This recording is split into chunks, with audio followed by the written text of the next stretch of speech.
Captain Rachel Thornton had been flying combat missions for 8 years, but Colonel Marcus Webb still treated her like a rookie who'd stumbled into the wrong briefing room. She stood at attention in his cramped office aboard the USS Constellation, watching him flip through her mission reports with the same expression he might reserve for spoiled rations. "Your fuel consumption is consistently above average," Webb said without looking up. His voice carried that particular brand of military authority that left no room for discussion. "Your flight patterns show unnecessary deviation from standard protocols, and your communication with ground teams is—" He paused, searching for the right word. "Excessive." Rachel kept her eyes fixed on the American flag behind his desk. She'd heard this lecture before, in different variations, from Webb and his circle of old-school commanders who believed women pilots were still a dangerous experiment. But she'd also logged more successful close air support missions than half the squadron combined, a fact that somehow never made it into these conversations. "Permission to speak, sir?" Webb's eyes finally lifted from the papers. "Granted. My fuel consumption reflects extended loiter time, providing overwatch for ground teams. The deviations you mentioned were course corrections based on real-time intelligence updates, and my communication frequency correlates directly with mission success rates." The silence stretched between them like a taut wire. Outside the office, she could hear the distant hum of aircraft maintenance and the steady rhythm of boots on deck plating.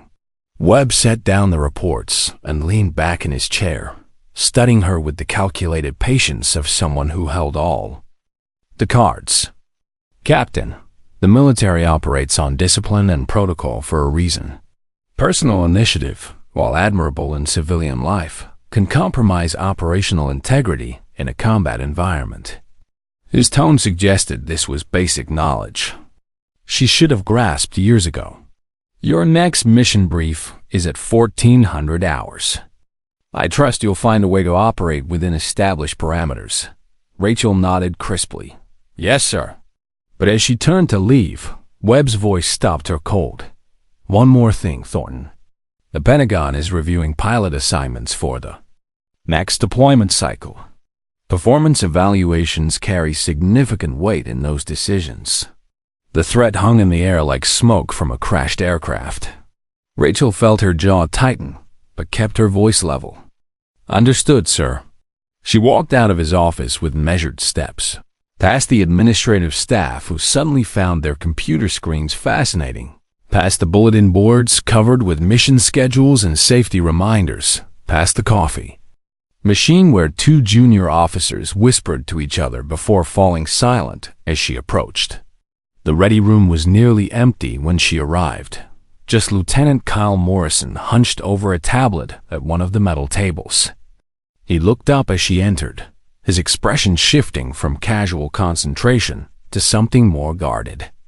"How'd it go with the colonel?" he asked, though his tone suggested he already knew. Rachel dropped into a chair across from him, suddenly, feeling the weight of every flight hour, every successful mission, every time she'd put her aircraft between enemy fire and American troops on the ground. "Same as always. Apparently, I used too much fuel and talked too much on the radio." Kyle glanced toward the door, then lowered his voice. "You know what this is really about, right?" She looked at him sharply. Kyle was one of the few pilots who'd been consistently professional with her, neither hostile nor overly protective, just treating her like another aviator trying to do the job. If he was bringing this up, it meant the whispers were getting louder. "What do you mean?" "The hostage rescue mission they're planning. Word is it's a big one. Lots of moving parts, probably going to make some careers." Kyle tapped his tablet screen. "Webb's been pushing hard to get his people assigned to key positions. And you, unfortunately, are not one of his people." Rachel felt something cold settle in her stomach.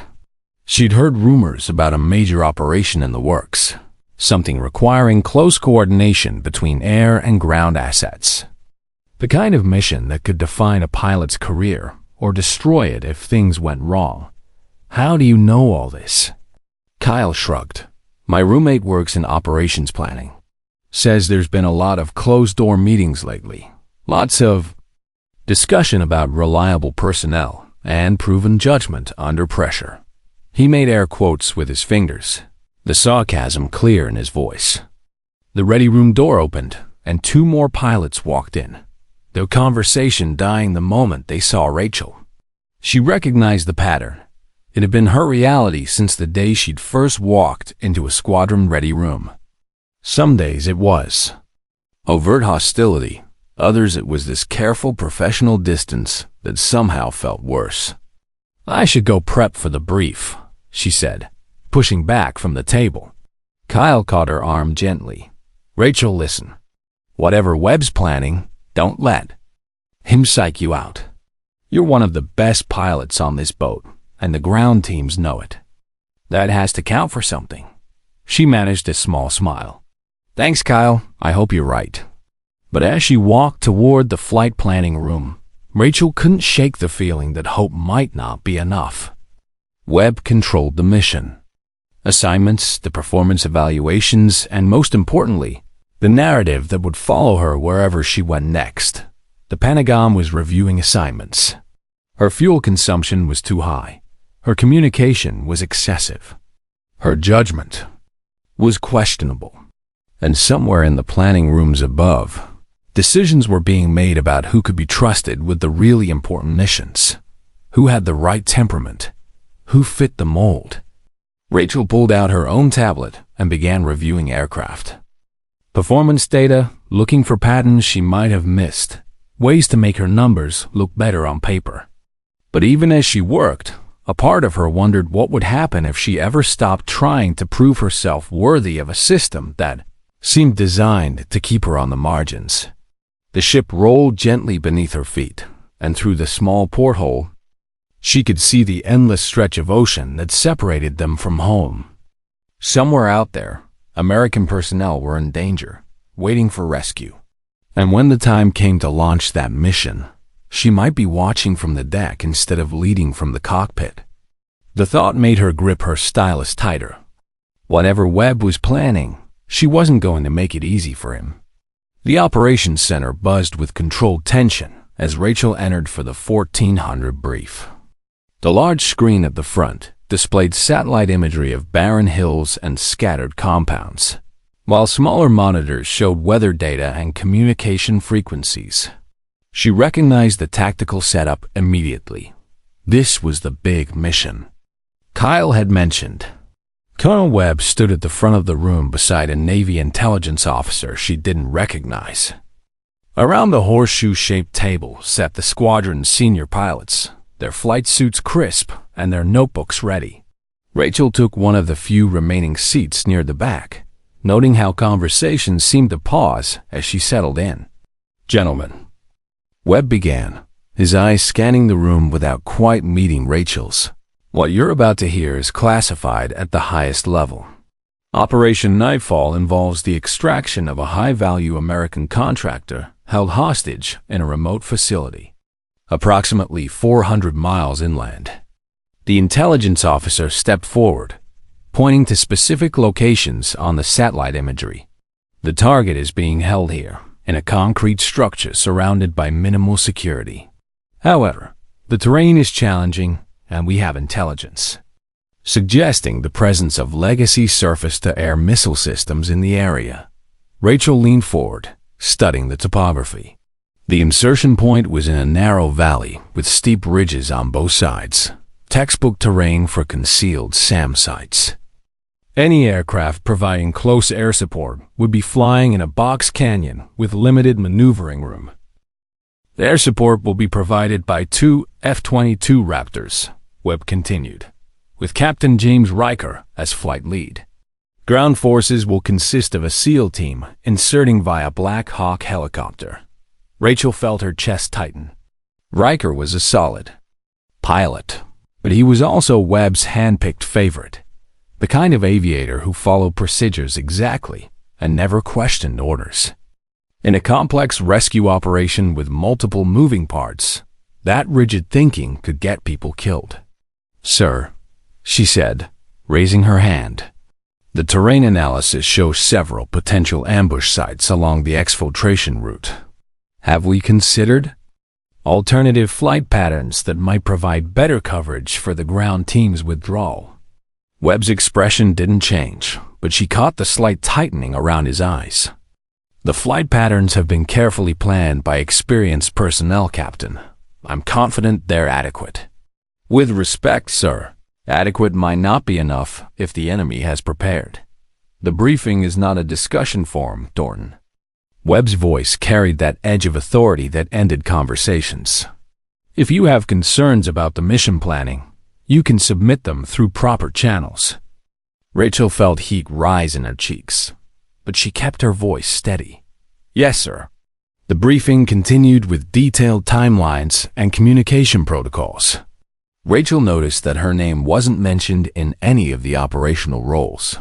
She wasn't assigned to the mission at all.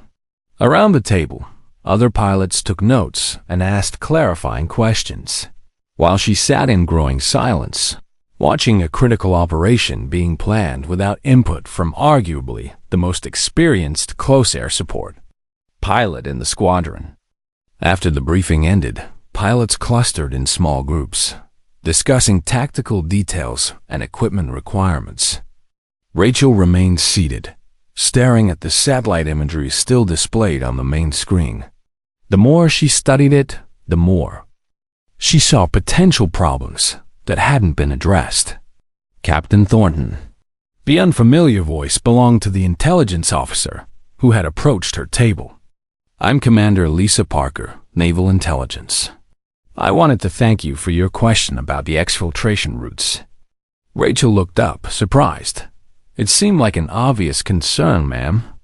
Parker glanced around the room, then lowered her voice. "Between us, I shared similar concerns during the initial planning phase. The current flight pattern assumes the enemy won't have time to reposition assets once the operation begins. That's a significant assumption. What did the planners say when you raised it?" "That operational security required limiting the number of people involved in detailed tactical discussions." Parker's tone was carefully neutral, but Rachel caught the frustration underneath. Sometimes institutional wisdom takes precedence over operational flexibility. Before Rachel could respond, Colonel Webb appeared beside them. "Commander Parker, I believe you're needed in the communications center for the final intelligence update." "Of course, Colonel." Parker gave Rachel a meaningful look before walking away. Webb turned his attention to Rachel, his expression unreadable. "I noticed you seem particularly interested in the mission details, Captain.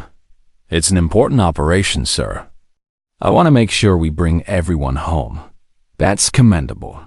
However, I should remind you that this mission requires pilots with proven judgment and strict adherence to protocol. The stakes are too high for improvisation." The message was clear. She wasn't trusted with high-stakes missions because she thought too much, questioned too much, deviated from standard procedures in ways that made commanders uncomfortable. Rachel felt something crystallize inside her, a cold certainty that no amount of successful missions or perfect flight evaluations would change Webb's mind about her capabilities. "I understand, sir." Webb nodded curtly and walked away, leaving Rachel alone with the satellite imagery and the growing conviction that this mission was being set up for problems no one wanted to acknowledge. She gathered her materials and headed for the door, but paused when she heard her name mentioned in a quiet conversation between two pilots near the coffee station. Webb specifically requested Thornton be excluded from the roster. Can't blame him, really. She's always pushing boundaries. Ground teams seem to like working with her, though. Not about what the ground team's like. It's about following orders. Rachel walked past them without acknowledging what she'd heard, but the words followed her down the corridor. She understood now that her exclusion from Operation Nightfall wasn't an oversight or a matter of scheduling. It was deliberate, designed to send a message about her place in the squadron's hierarchy. But as she returned to her quarters, Rachel couldn't stop thinking about Commander Parker's concerns, about the terrain analysis that showed obvious ambush sites, about the rigid flight patterns that assumed everything would go according to plan. Sometimes, the most important missions were the ones where everything didn't go according to plan. And sometimes the pilots who questioned orders were the ones who brought everyone home alive. She opened her laptop and began reviewing everything she could find about the operational area, not because she expected to be included, but because American lives were at stake. If this mission went sideways, someone needed to be ready to adapt, to improvise, to do whatever it took to get the team out, even if that someone was supposedly too unreliable to be trusted with the mission in the first place. Rachel was reviewing maintenance logs in the hangar bay when she heard the commotion from the flight deck above. Raised voices, the sound of boots moving quickly across metal plating, and underneath it all, the distinctive whine of jet engines being shut down ahead of schedule. She climbed the ladder to find Captain James Riker standing beside his VF-22, his helmet tucked under one arm and his face flushed with frustration. A cluster of maintenance personnel surrounded the aircraft. While Colonel Webb approached with the kind of measured stride that meant someone was about to get their career destroyed. "What's the situation, Captain?"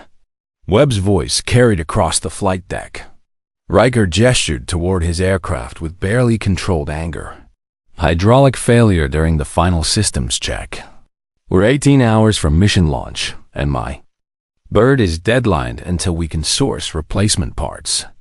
Rachel felt her pulse quicken. She moved closer, staying on the periphery of the crowd, but close enough to hear the technical discussion between Riker and the maintenance chief.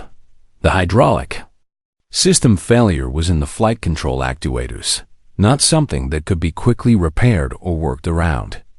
Webb's expression remained stone-faced as he processed the implications. "How long for repairs?" The maintenance chief, a grizzled Navy petty officer with grease-stained hands, shook his head grimly. "We'd need to fly parts in from the nearest supply depot. Best case scenario, 72 hours. More likely 4 to 5 days. The mission window closes in 36 hours, Webb said quietly. "We don't have 4 days." Rachel watched the group dynamic shift as the reality set in. Operation Nightfall had been planned around specific intelligence timelines and weather windows. Delaying meant risking the hostage's life and potentially compromising the entire operation. "Sir," Riker said, "what about borrowing an aircraft from one of the other squadrons?" Webb was already shaking his head. "The other Raptor squadrons are deployed elsewhere. The nearest available aircraft is back at the States." He turned to scan the assembled pilots, his gaze passing over Rachel without acknowledgement. "We need an immediate solution." Lieutenant Commander David Hayes, the squadron's executive officer, stepped forward. "Colonel, we could modify the mission profile. Use different aircraft. Change the air support requirements." "The mission was designed around Raptor capabilities," Webb replied sharply. "Air superiority, stealth approach, precision strike capability if needed. We can't just substitute a different platform and expect the same results." Rachel felt the words building in her throat, the professional assessment that everyone present. Knew but no one wanted to voice.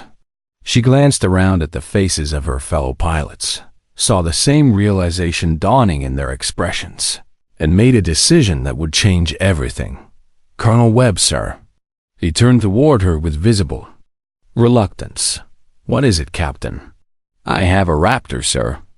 Aircraft 207 is fully mission capable, all systems green, and I completed the full mission profile during training exercises last month." The silence that followed was deafening. Rachel could feel the weight of every stare. The sudden tension, as what she was suggesting became clear to everyone present. She was offering to take Riker's place on the mission that Webb had deliberately excluded her from.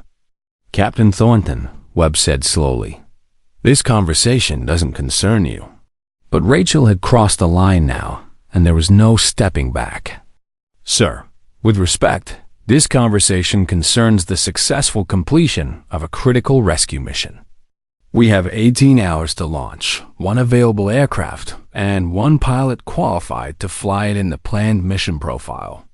Riker's face had gone pale. Whether from anger or embarrassment, Rachel couldn't tell. "Colonel, surely there are other options." "What other options?" Rachel pressed, feeling 8 years of careful professionalism finally cracking. Delay the mission and risk the hostage's life?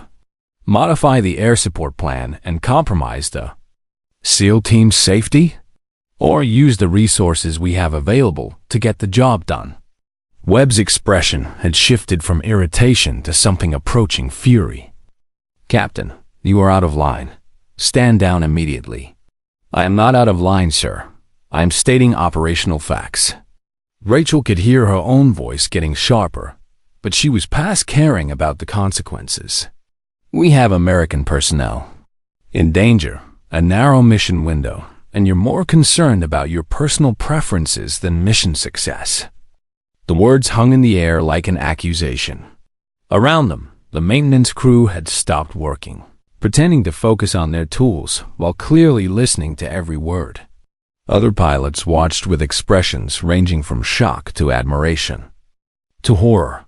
Webb stepped closer, his voice dropping to a dangerous whisper.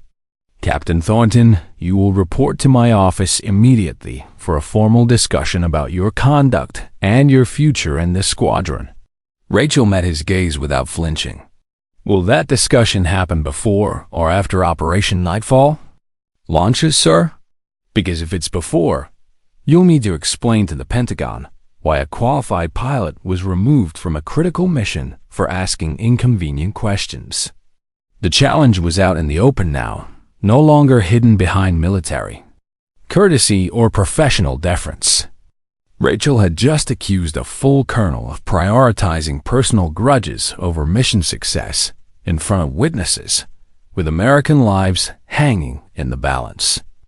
Commander Hayes stepped forward, clearly recognizing that the situation was spiraling beyond anyone's control.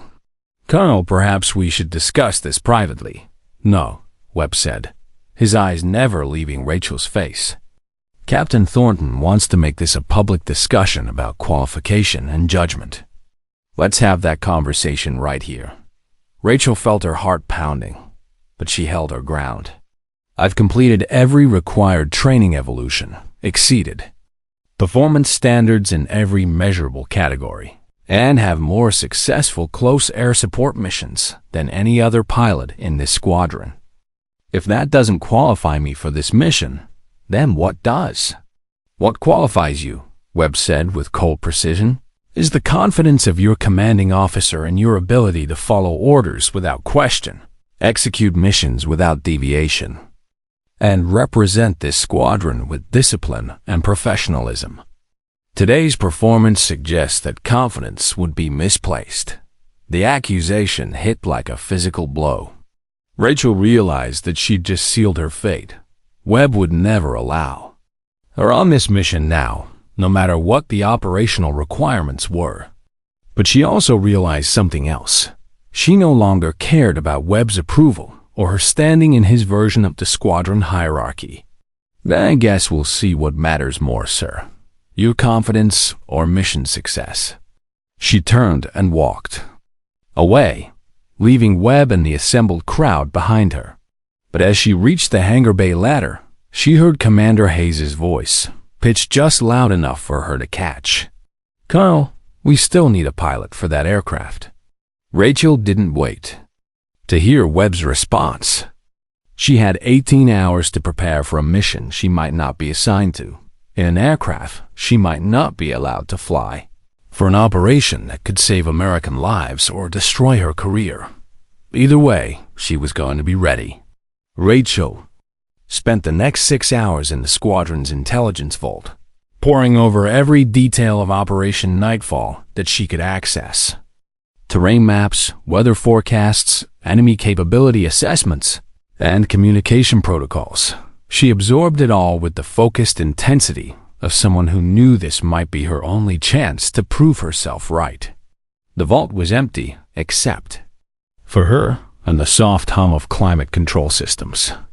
She had pulled every string she could think of to get access, finally convincing the intelligence duty officer that she needed the materials for contingency planning purposes. It wasn't technically a lie, though she suspected her definition of contingency planning was broader than most. As she worked, the pieces of a troubling picture began to emerge. The mission timeline was tighter than Webb had indicated in the briefing. The weather window was narrower than ideal. And most concerning of all, the intelligence on enemy surface-to-air missiles was 3 weeks old, an eternity in a combat zone where equipment could be moved and repositioned overnight. She was cross-referencing satellite imagery with signal intelligence reports when she heard footsteps in the corridor outside. Rachel quickly minimized her displays and turned toward the door, expecting to see a duty officer or perhaps one of the intelligence personnel. Instead, Commander Lisa Parker appeared in the doorway, carrying a coffee cup and wearing an expression that suggested this encounter wasn't accidental. "Working late, Captain?" "Just doing some reading, ma'am." Rachel gestured vaguely at the computer terminals, trying to stay current on regional threats. Parker stepped into the vault and closed the door behind her. The space suddenly felt much smaller. "Mind if I ask what kind of regional threats you're researching?" "Hypothetically speaking, of course." Rachel studied the intelligence officer's face, trying to read the subtext. Parker had approached her after the mission briefing with concerns about the operational plan, then been dismissed by Webb before they could continue the conversation. Now she was here, after hours, asking careful questions that seemed designed to elicit specific information. "Hypothetically," Rachel said slowly, "I'm concerned about legacy SAM systems in mountainous terrain, the kind that might not show up clearly on satellite imagery, but could pose significant threats to low-flying aircraft." Parker nodded and took a sip of her coffee. "Hypothetically, those are very reasonable concerns, especially given some of the intelligence updates we've received in the past 48 hours.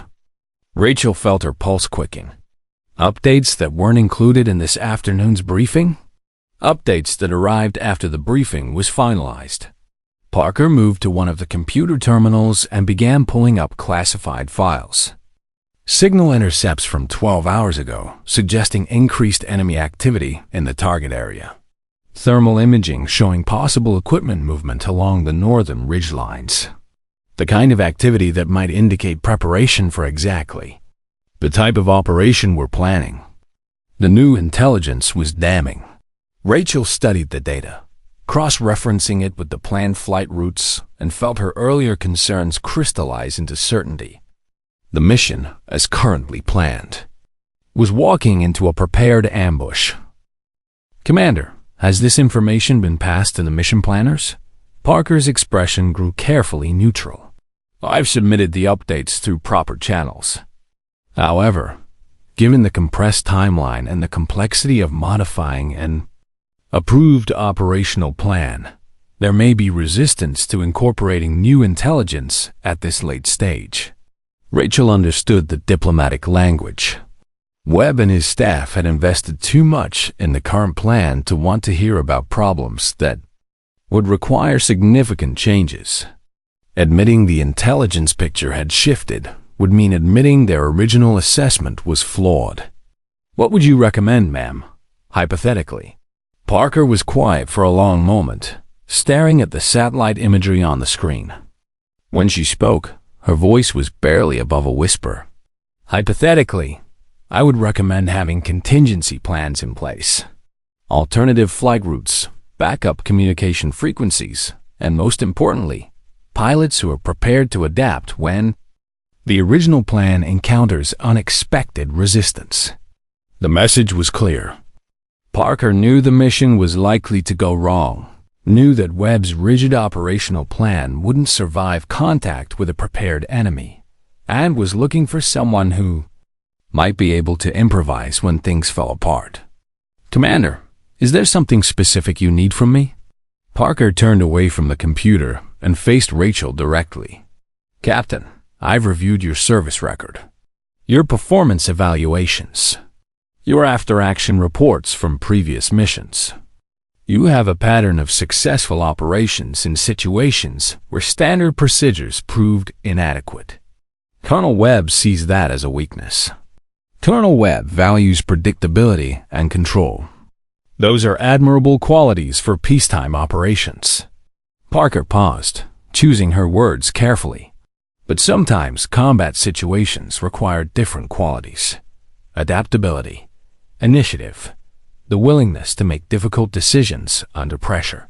Rachel felt something shift inside her chest, a recognition that this conversation was about much more than mission planning. "What are you asking me to do?" "I'm not asking you to do anything, Captain. But I am telling you that if this mission encounters the kind of problems I'm worried about, the success or failure might depend on having the right people in the right positions when it matters most." Before Rachel could respond, Parker's radio crackled to life.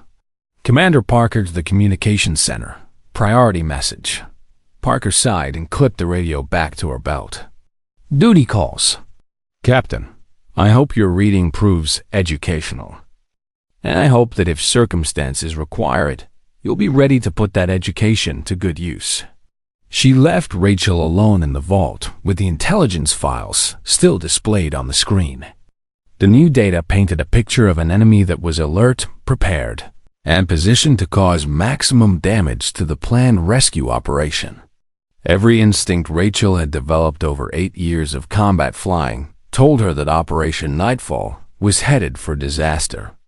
But she also realized that Parker had just given her something Webb never would: validation that her concerns were legitimate, that her approach to complex problems was valued by someone in a position to know, and most importantly, that there were people in the chain of command who understood the difference between following orders and completing the mission.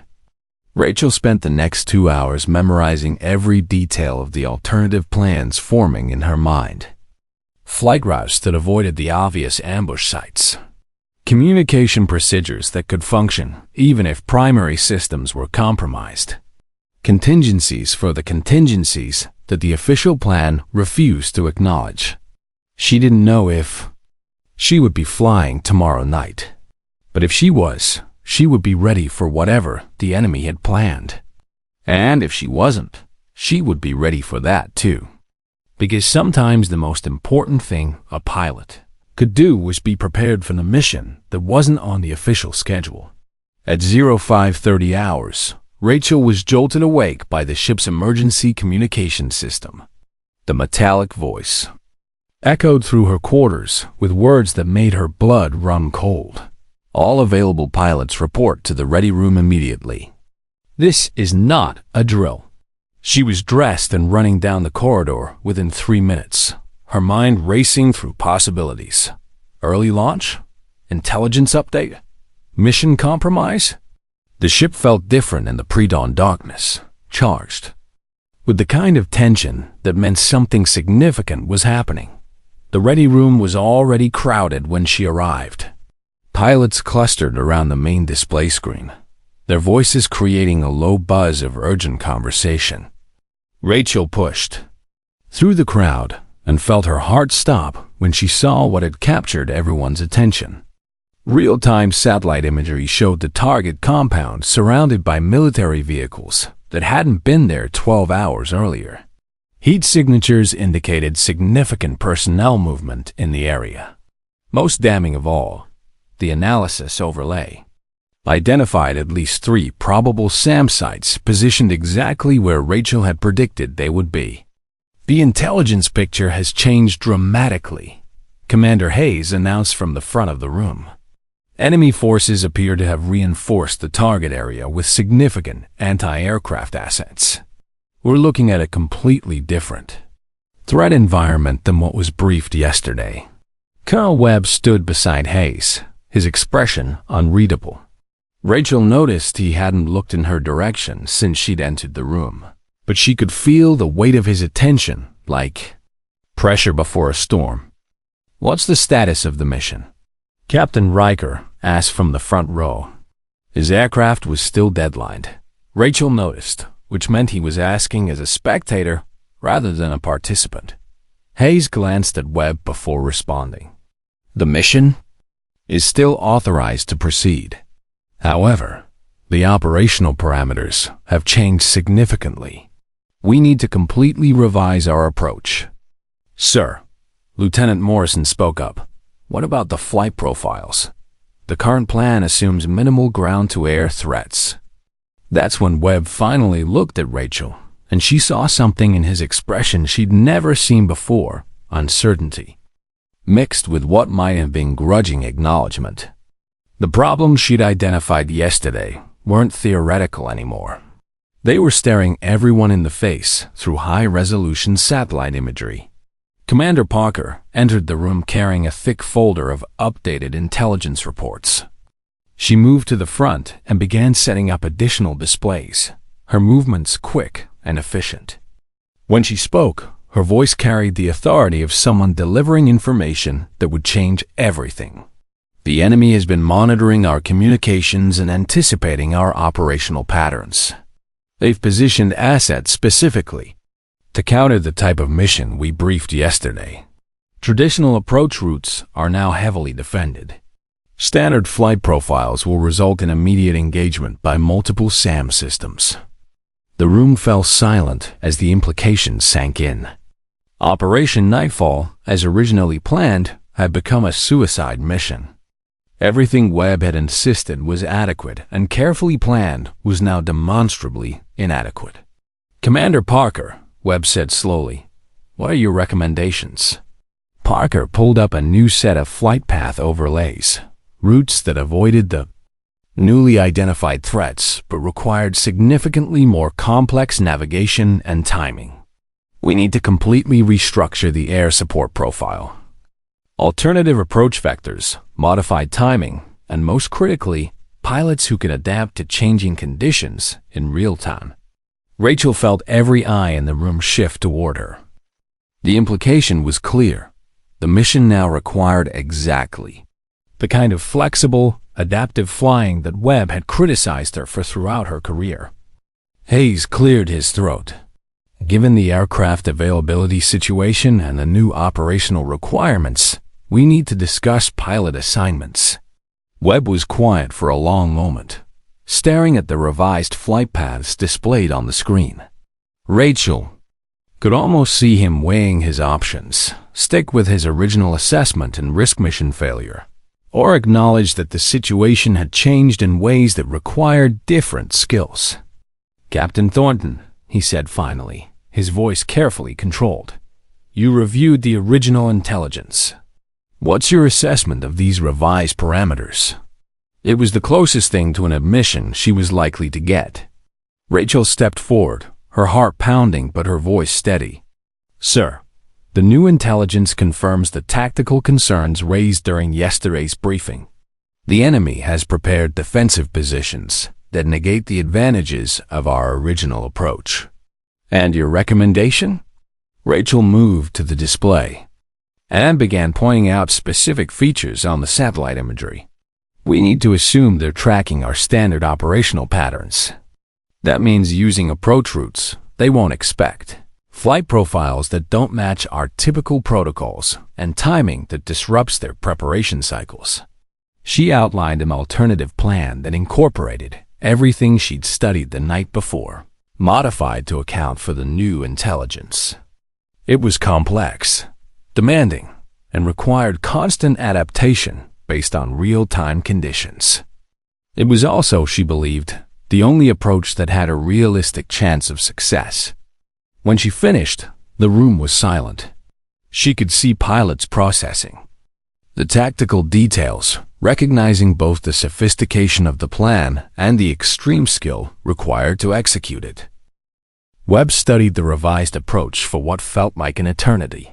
Finally, he looked directly at Rachel for the first time since their confrontation on the flight deck. "Captain, this mission profile requires precise execution under rapidly changing conditions. There's no room for error, no opportunity for second chances. Are you prepared to take responsibility for that level of operational complexity?" It was a question and a challenge and an admission all rolled into one. Webb was asking if she was ready to bet American lives on her ability to do exactly what he'd spent months criticizing her for. "Yes, sir, I am," Webb nodded slowly. "Then, you have the mission, Captain. Launch is in 14 hours. The room erupted in quiet conversations as pilots began processing the dramatic shift in personnel and tactics. But Rachel barely heard any of it. She was focused on Commander Parker, who had approached her with a small smile and an extended hand. "Outstanding work, Captain. That's exactly the kind of adaptive planning we need." As they shook hands, Parker leaned closer and lowered her voice.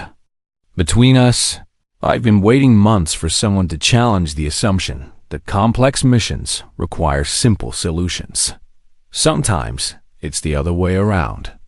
Rachel felt something she hadn't experienced in a long time, the recognition that her approach to flying, her willingness to adapt and improvise, wasn't a liability after all. It was exactly what this mission needed. But as she looked around the room at the faces of her fellow pilots, she also realized that success tomorrow night would prove more than just her tactical judgment. It would prove that sometimes the people who ask difficult questions are the ones who prevent disasters. The mission was hers now, along with all the responsibility, risk, and opportunity that came with it. At 2,000 feet above the African terrain, Rachel's F-22 cut through the darkness like a blade through silk. Her heads-up display painted the mountainous landscape in green thermal signatures, while her radar swept continuously for threats. Below her, the SEAL team's Black Hawk helicopter maintained radio silence as it approached the target compound. The mission had launched flawlessly.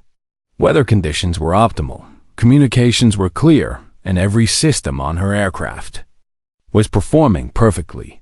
But Rachel knew from 8 years of combat experience that perfect beginnings often preceded the worst endings. "Nightfall 2. This is Nightfall 1. Came Captain Riker's voice through her headset.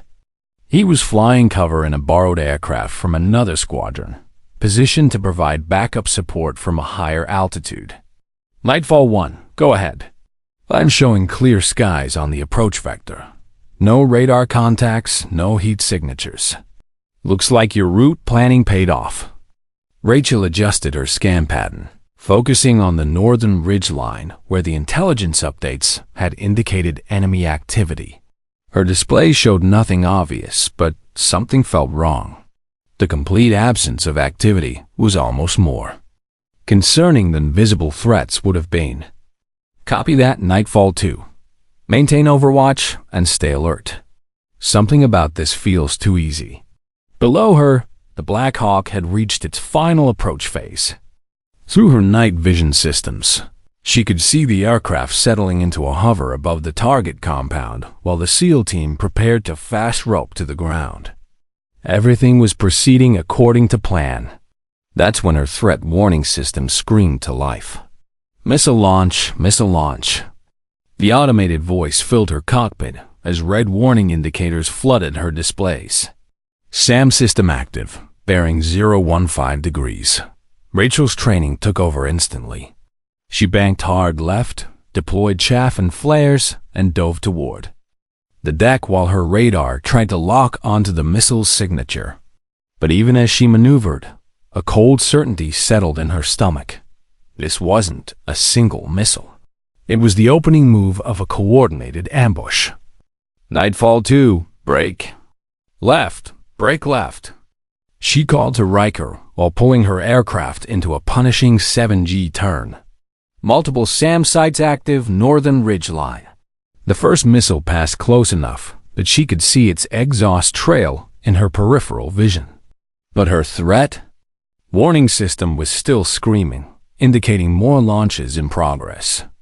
The enemy had waited until the helicopters were committed to their approach before revealing their true defensive capability. Nightfall ground. This is Nightfall 1. She called to the SEAL team. You are entering a hot LZ. Repeat, hot landing zone. Recommend immediate abort and withdrawal. The response came from the team leader, his voice steady despite the chaos erupting around them. Negative, Nightfall 1.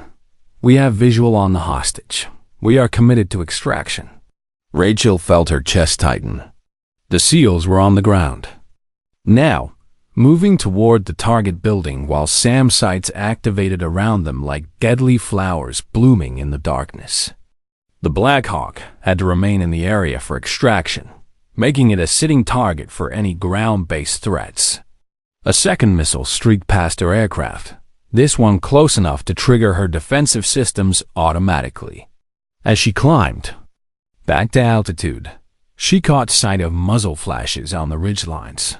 Not just SAM sights, but coordinated small arms fire aimed at the helicopter. Nightfall 2.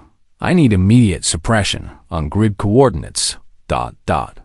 Rachel rattled off the positions while simultaneously plotting an attack run that would take her directly over the enemy positions. It would expose her to concentrated fire, but it was the only way to keep the helicopter and the ground team from being overwhelmed. Nightfall 1. Negative on the attack run, came Riker's voice. Colonel Webb's orders are to maintain defensive posture only. Do not engage ground targets without explicit authorization. Rachel stared at a targeting display in disbelief. The SEALs were pinned down. The helicopter was taking fire, and Riker was worried about following Webb's restrictive rules and engagement. The mission was falling apart, not because of enemy action, but because of inflexible command decisions made by people who weren't here. Nightfall 2. American personnel are in immediate danger. I am engaging to protect friendly forces. Nightfall 1. You do not have authorization. Rachel switched to the emergency frequency and addressed the Black Hawk directly. Nightfall. Ground. What is your status? Taking heavy fire from multiple positions. We need those ridgelines cleared immediately or we're not getting out of here. That was all Rachel needed to hear. She rolled her aircraft into a steep diving attack, ignoring Riker's protests and Webb's restrictive orders. Her targeting systems locked onto the largest concentration of muzzle flashes, and she prepared to engage with everything she had. But as she descended toward weapons range, a new threat warning filled her cockpit. A SAM sight had achieved lock-on, and the missile launch was imminent. She had perhaps 3 seconds to decide whether to continue the attack run and risk being shot down, or break off and leave the ground team to fend for themselves. The choice was no choice at all. Rachel held her attack profile, even as the threat warning reached maximum intensity. She released her ordnance at the last possible second, then pulled into the most aggressive evasive maneuver of her career as a surface-to-air missile streaked past her canopy. The explosion from her strike lit up the ridgeline, silencing several enemy positions and giving the SEALs the breathing room they needed to reach the hostage. But her aircraft had taken damage from the near miss, and warning lights were beginning to cascade across her instrument panel. Nightfall 1. You are smoking. Riker's voice carried new urgency. What's your status? Rachel quickly scanned her systems.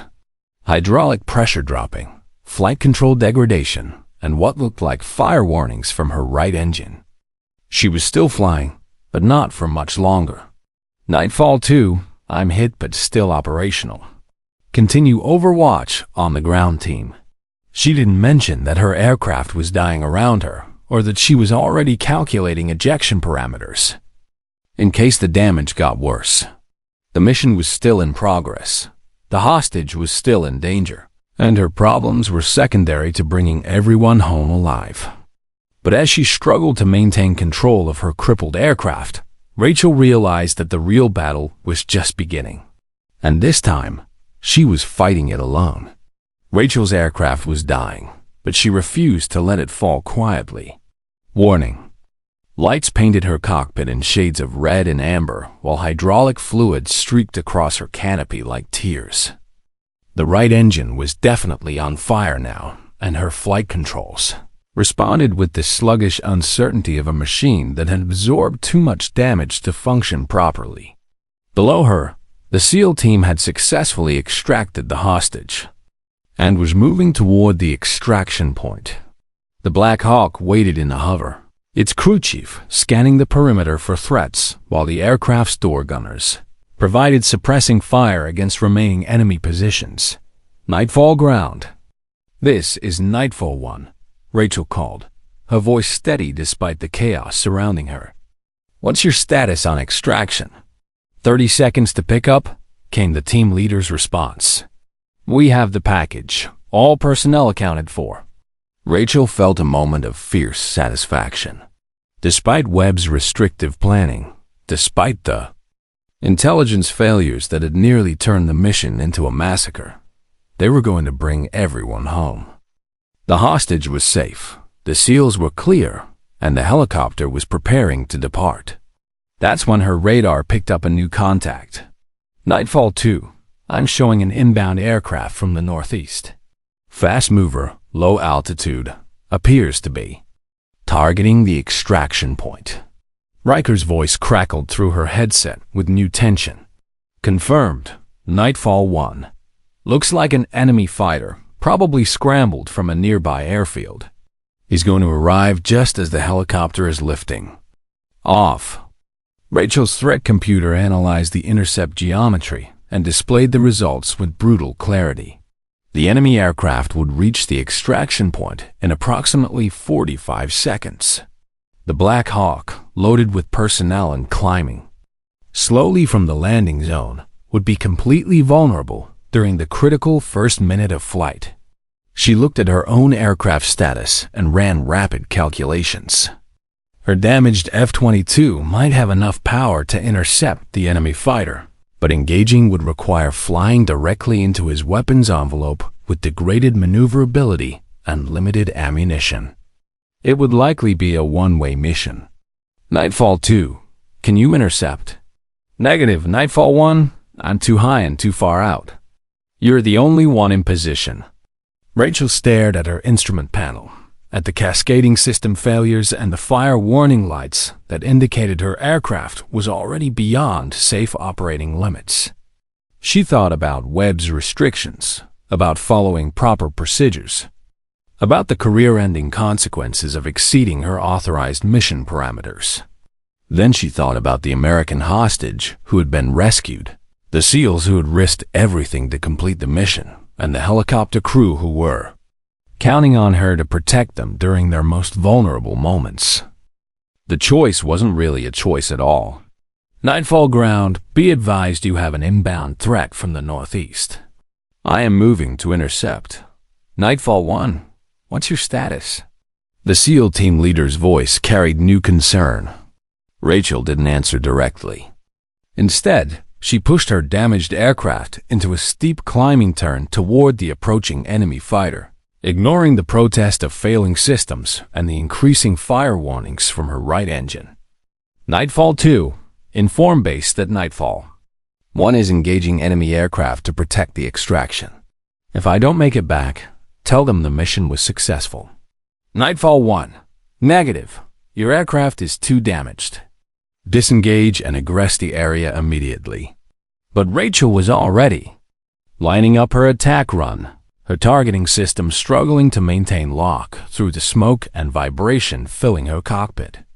The enemy fighter was larger than she'd expected, probably a modified MiG, with air-to-ground missiles specifically intended to destroy the rescue helicopter. She had one chance to get this right. The engagement lasted less than 30 seconds. Rachel's first missile struck the enemy aircraft's center mass, sending it tumbling toward the ground in a ball of flame and debris. But the effort had pushed her own crippled F-22 beyond its limits. The fire spread rapidly through her right engine bay, filling the cockpit with acrid smoke that burned her lungs with every breath. Her flight controls locked up completely, leaving her with no ability to maneuver or maintain altitude. The aircraft entered an uncontrollable descent toward the mountainous terrain below. Nightfall ground. Threat is neutralized. You are clear for departure. Nightfall 1. What's your status? The helicopter pilot's voice was tight with concern. Rachel looked at her altitude indicators spinning downward and her airspeed bleeding away as the aircraft fell toward the earth. She had perhaps 20 seconds before she reached minimum ejection altitude. Nightfall 2. Nightfall 1 is going down. Confirm extraction is successful and all personnel are clear. Confirmed, Nightfall 1. The package is secure and the helicopter is climbing to safety. Rachel felt a profound sense of completion. The mission was successful. The hostage was free. The SEAL team was safe. Her sacrifice had meaning, purpose, and clear results. She reached for the ejection handles, but paused for one final radio call. Tell Colonel Webb that sometimes following orders isn't the same thing as completing the mission. The ejection sequence punched her clear of the dying aircraft with violent force, slamming her against the ejection seat with enough impact to momentarily blur her vision. The parachute deployed automatically, jerking her upright as the F-22 continued its death spiral toward the rocky terrain below. As she drifted down through the darkness, Rachel could see the Black Hawk's navigation lights disappearing toward the eastern horizon, carrying the rescued hostage and the SEAL team back to safety. Her aircraft impacted the ground in a brilliant fireball that lit up the valley for several seconds before fading to smoke and scattered flames. She had disobeyed direct orders, exceeded her mission authority, and destroyed a multi-million-dollar aircraft. She had also saved American lives and completed a mission that the official plan would have failed. Now she just had to survive long enough to explain the difference to people who might not want to hear it. But as her boots touched down in the rough terrain and she began the process of survival and evasion, Rachel realized that for the first time in her military career, she had no doubt about the choices she'd made. Sometimes the most important missions were the ones that didn't appear in the official reports. 6 months later, Rachel stood on the deck of the USS Constellation, watching the morning sun paint the Mediterranean in shades of gold and blue. Her left arm was still weak from the injury sustained during her ejection and subsequent rescue, but the physical therapy was progressing well. More importantly, the questions about her actions during Operation Nightfall had finally been resolved. The official investigation had taken 4 months to complete. 4 months of depositions, technical reviews, and careful examination of every decision made during those critical minutes over the African mountains. Rachel had testified before 3 separate panels, each one probing deeper into her rationale for disobeying direct orders and engaging enemy aircraft without authorization. The turning point had come when the rescued hostage, a State Department contractor named Michael Torres, had requested to testify on her behalf. His statement to the investigation panel had been simple and direct. Without Captain Thornton's intervention, the rescue helicopter would have been shot down and everyone aboard would have died. The SEAL team leader had supported Torres's testimony, with tactical analysis showing that the enemy fighter would have reached the extraction point with a clear shot at the vulnerable helicopter. Captain Riker, despite his initial reluctance to support her unauthorized actions, had ultimately testified that her engagement of the enemy aircraft had been tactically sound and operationally necessary. Most surprisingly, Commander Parker had presented intelligence analysis proving that Rachel's concerns about the original mission plan had been completely accurate. The enemy had prepared exactly the kind of ambush she had predicted, positioning assets to counter the standard operational approach that Colonel Webb had insisted was adequate. The final report had been classified, but Rachel knew the conclusions because she had been briefed on them by a Pentagon review board just last week. Her actions had been deemed tactically justified under extreme circumstances and consistent with the highest traditions of military service. The phrase that mattered most was buried in the middle of the report. Captain Thornton's initiative prevented the loss of American lives and ensured mission success when standard procedures proved inadequate. Colonel Webb had been reassigned to a staff position in Washington. The official reason was career development and broader leadership experience. The unofficial reason was that his rigid approach to mission planning had nearly resulted in a catastrophic failure that would have made international headlines. Now Rachel found herself facing a very different kind of conversation with a very different kind of commanding officer. Captain Jennifer Walsh had taken command of the squadron 2 months earlier, bringing with her a reputation for adaptive leadership and innovative tactical thinking. "Captain Thornton," Walsh said as she approached across the deck, "I have your new assignment orders." Rachel turned from the railing, unsure what to expect. The investigation had cleared her of wrongdoing, but she knew that some commanders would still view her as a risk, a pilot who might disobey orders again when she felt circumstances warranted it. Walsh handed her a sealed envelope. "Before you open that, I want you to know that I've spent the last month reviewing your service record, your mission reports, and the testimony from Operation Nightfall. I've also spoken with every pilot in this squadron about your capabilities and your judgment." Rachel felt her chest tighten. This conversation could go either way. "What I found," Walsh continued, "was unanimous agreement that you're one of the most tactically proficient pilots in the Navy.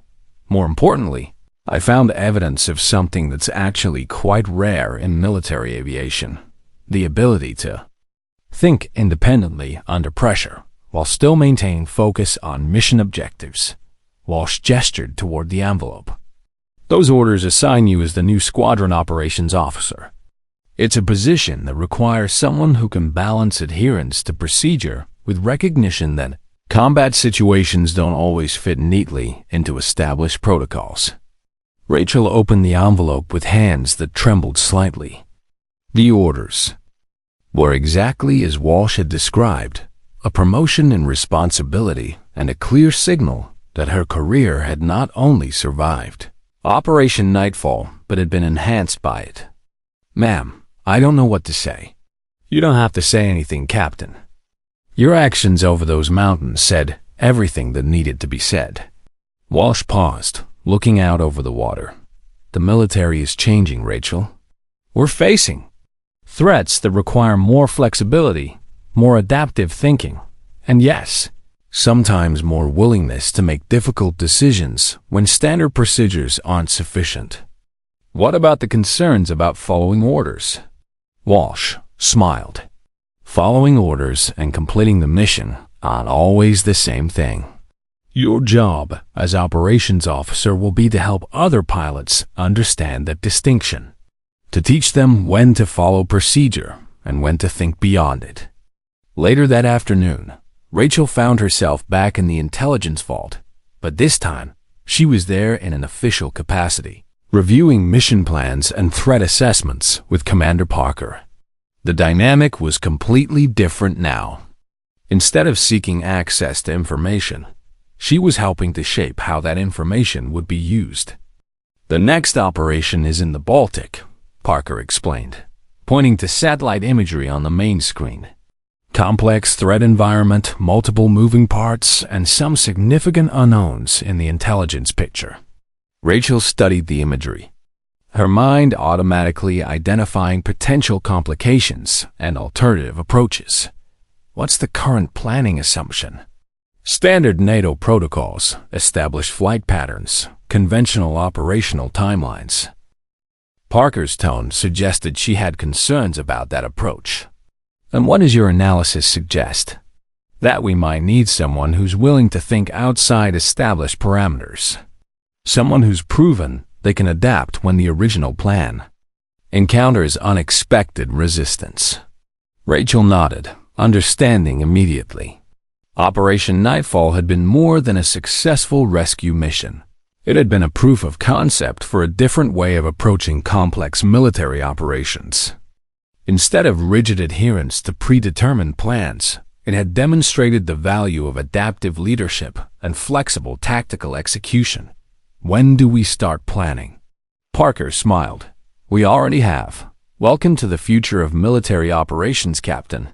I think you're going to like it here. As they worked through the afternoon, developing contingency plans and alternative approaches, Rachel realized that everything had changed. Not just her career or her standing in the squadron, but her understanding of what military service could be.